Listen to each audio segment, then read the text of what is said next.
Hello and welcome to number 14 in this series of occasional podcasts from Grunty Fennery, home of all things Grunty Fen.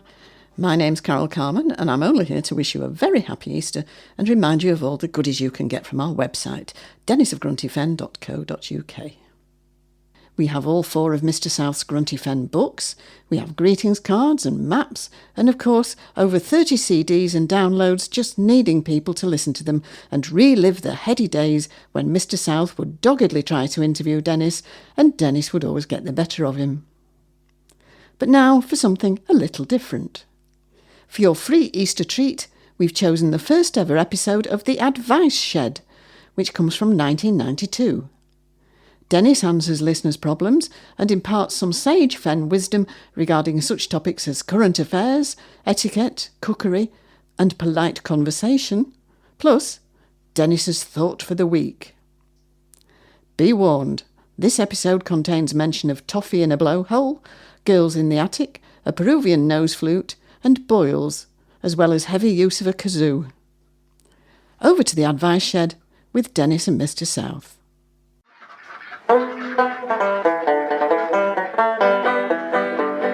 Life is a mystery, a can of worms, a ball of string. Life is a history, a challenge and a journey, a challenge and a journey.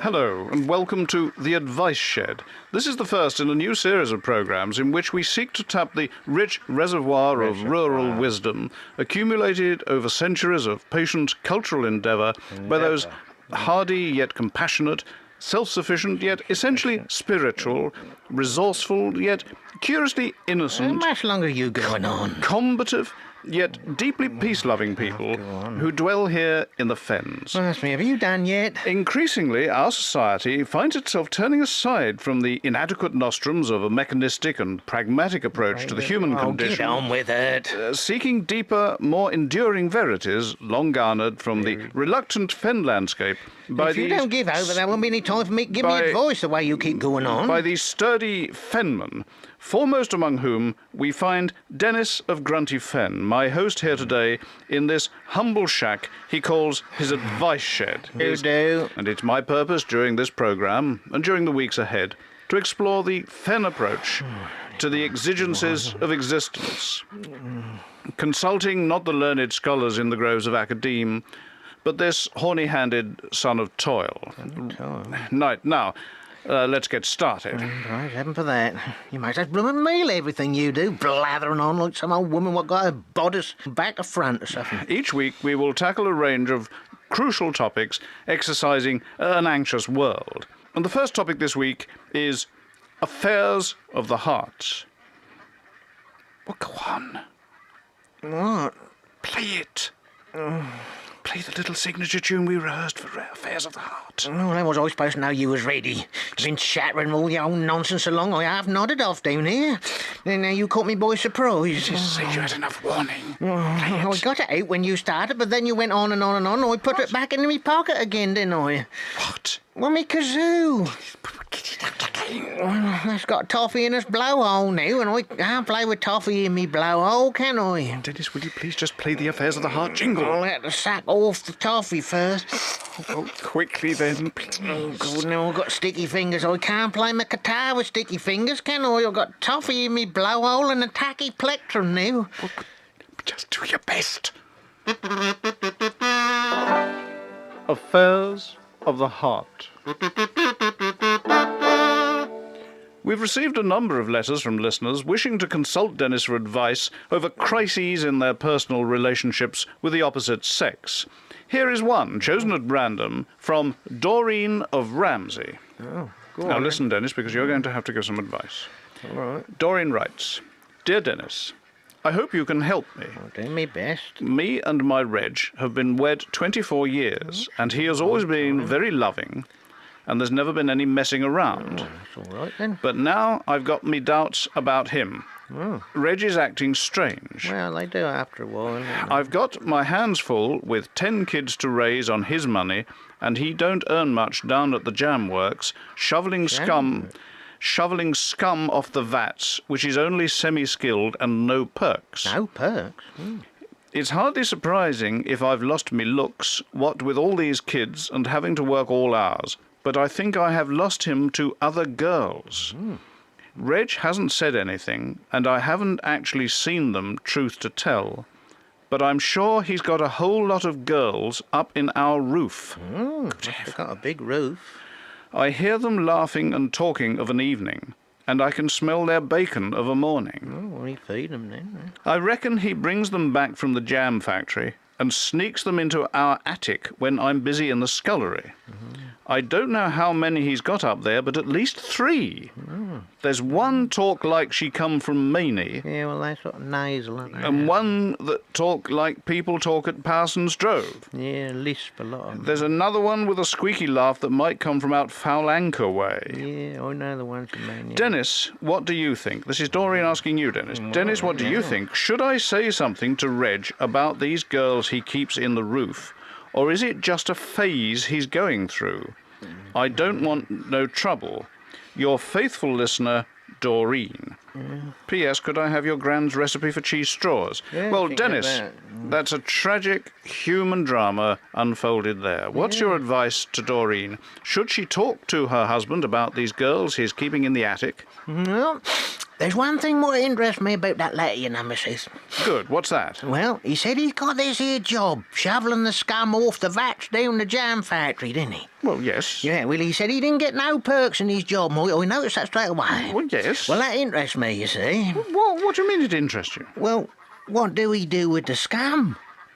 Dennis, what's this got to do with the girls in the attic? Well, I mean, that'd be a wicked waste if he just chucked it away, wouldn't it? Well, the scum. Well, there's a lot of good nourishment in jam scum, Dennis, you know. I don't think Me this is- gran give it to the ducks, you know. Dennis. Dote on jam scum, you know. Dennis, Trouble that- is they get it all round his beaks, you know, and they get all gummed up sometimes. They can't quack properly, you know. And I remember Dennis. sometimes if you throw them a worm after you've given them jam scum, then... Dennis. I noticed old Brian, you know, he had to put his foot on the worm until he can get his beak free, and then he Dennis, can gobble it down, what, you see. Dennis, what about the girls that her husband Reg sneaks into the roof with? That's the question. Well, I only got one thing to say to Doreen. Well, what is that? Police said soon as mended. That's it. That's all you've got to offer, Doreen. Well, she got herself into it, didn't she? Marrying Reg in the first place. She didn't got herself to blame. All right, let's move on to our next topic. Well, go on. Play the World Affairs jingle. Well, what do you want? On me Jew's harp, or me mouth organ, or my guitar, or me banjo? The instrument is immaterial. Just play it. The trouble is I got toffee on me Jew's harp and pearl barley in me mouth organ. Then play your kazoo. With or out guitar or with banjo. I don't care if you play it on a Peruvian nose flute. I ain't Just got one of them. play it. Matters of moment. A question of current affairs. Seldom in the long march of the rich tapestry of European history through warfare and peace What and... do you mean the long march of the rich tapestry of European history?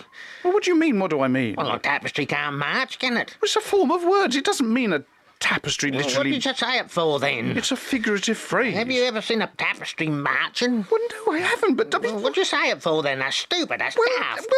all Confuse right. people. Change it, then. Seldom in the long pageant of European history through warfare and That's peace... better. That make more sense. I've seen a pageant march. We had a pageant named Grunty Fennery for the coronation. That marched all the way from post office to rubbish dump and back again. That little very good. That was. Can those benighted nations which hitherto huddled under the cruel hegemony of the repugnant communist creed have faced a greater ordeal than now? Hegemony. What sort of weed that grew round hedges, I suppose, is it? A sort of weedy, hedgy sort of thing there.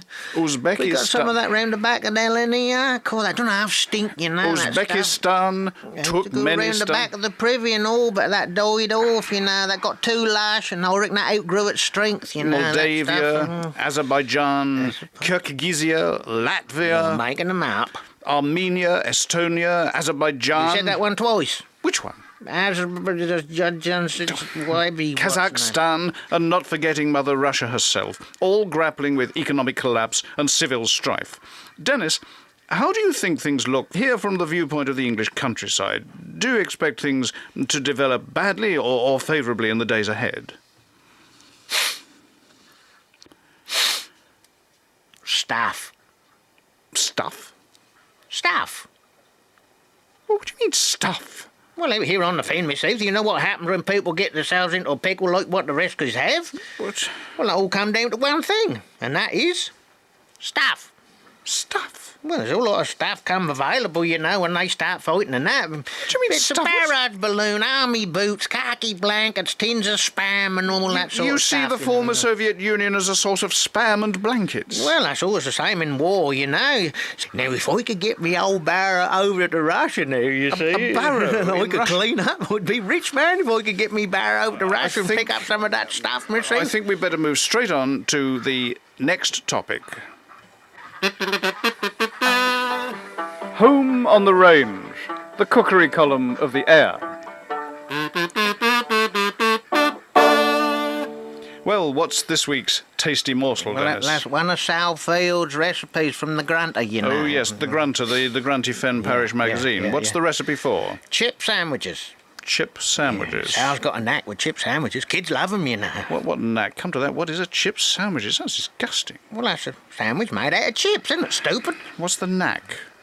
Well, first, fry your chips. Do not attempt to arrange them on a slice of mother's pride until you have cooled down, else you burn your fingers and anyway the fat make the bread all soggy. Lay the chips side by side, but leave a good gap between them before you put them on a top slice of mother's pride, you see. That way your chip sandwich will always be a success. It's a real gastronomic treat there from Sally Field. Just one thing, Dennis, why is it important to leave a good gap between the chips when you're laying them side by side? Is that an economy measure? I suppose you could reduce the number of chips in each sandwich by leaving a gap between them. No, that's for your sauce. Oh. You know, nothing about cookery.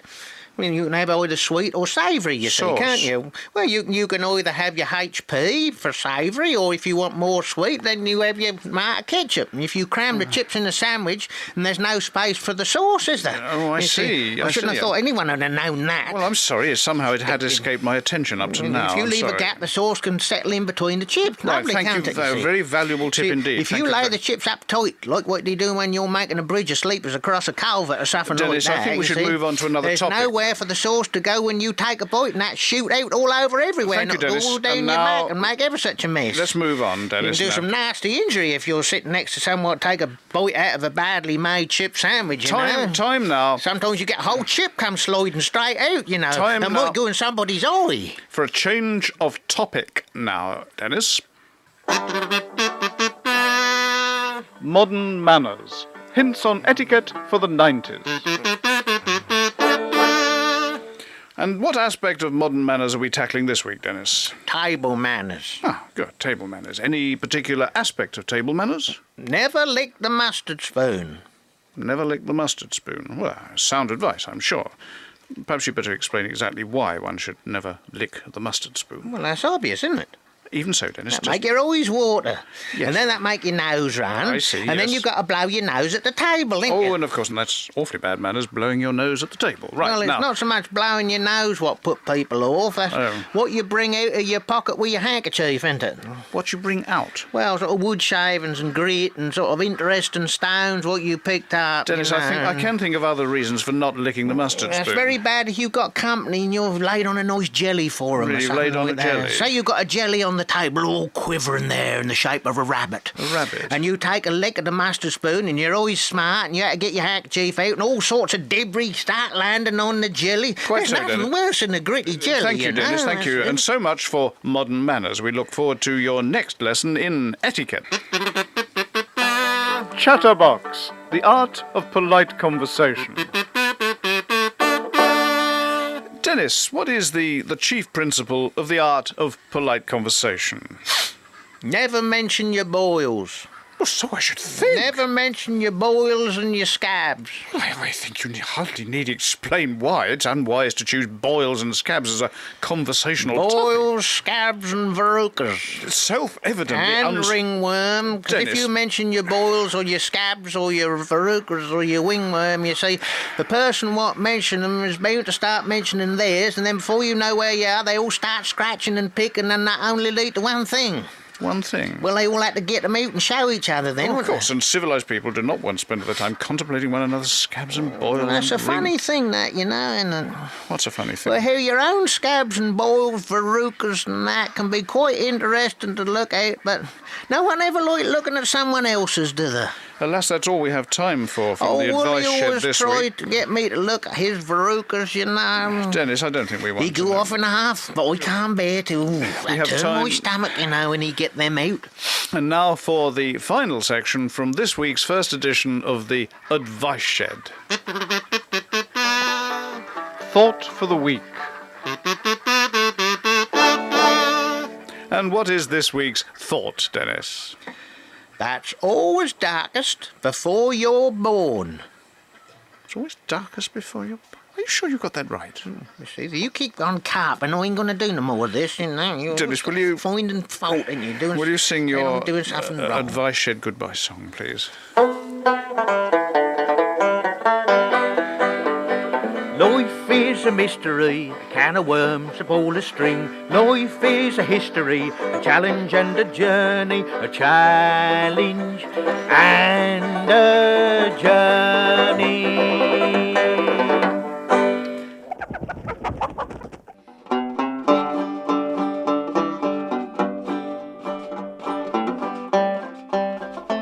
Well, we'll leave you to figure out the wisdom of Dennis's words. Thank you for listening to our podcast, and if you're new to us, there's more free podcasts and plenty of information about Dennis, Mr. South, and the wonderfully bleak world of Grunty Fen on our website, dennisofgruntyfen.co.uk. You can follow Dennis on Facebook, and if you'd like to join our mailing list so we can let you know when a new podcast or CD is coming out, please email us on info@dennisofgruntyfen.co.uk. We won't bombard you with stuff, but may surprise you a couple of times a year with an email. From all of us here, we hope you have a very happy and peaceful Easter.